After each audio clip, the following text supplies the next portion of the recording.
thêm tất lưới để tạo thêm phong cách cho bạn. Chần chờ chi nữa, chuyển thôi nào.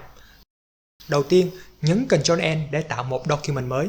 Thiết lập các thông số như sau: width 10 pixel, height 10 pixel, resolution 300, color mode hệ màu RGB, background content trắng, white.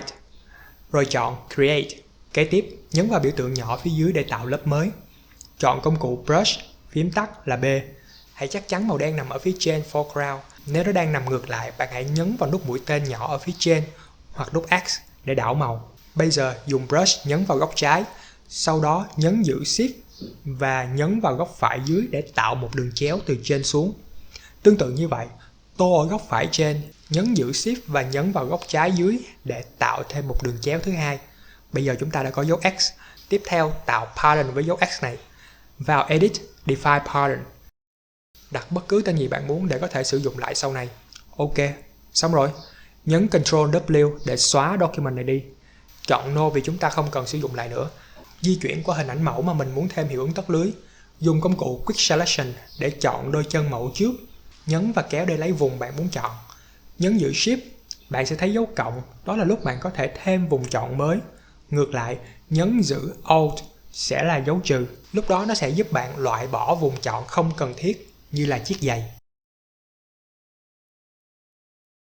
Sau khi chọn xong, thêm Feather là tăng phần viền của vùng chọn với Shift F6 0.5 pixels.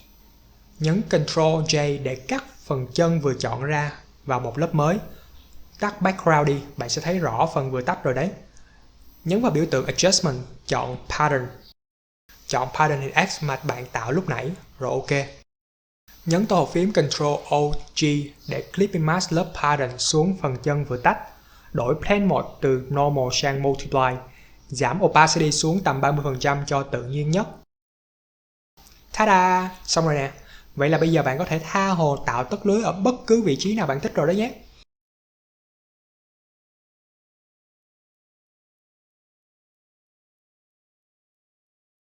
Nếu bạn thích video này, hãy nhấn vào đường link của YouTube nằm trong hồ sơ và đăng ký kênh YouTube đó. Nơi đó bạn có rất nhiều kho ảnh, thủ thuật, mẹo hay của Photoshop để bạn luyện thêm tay nghề đó. Cảm ơn các bạn.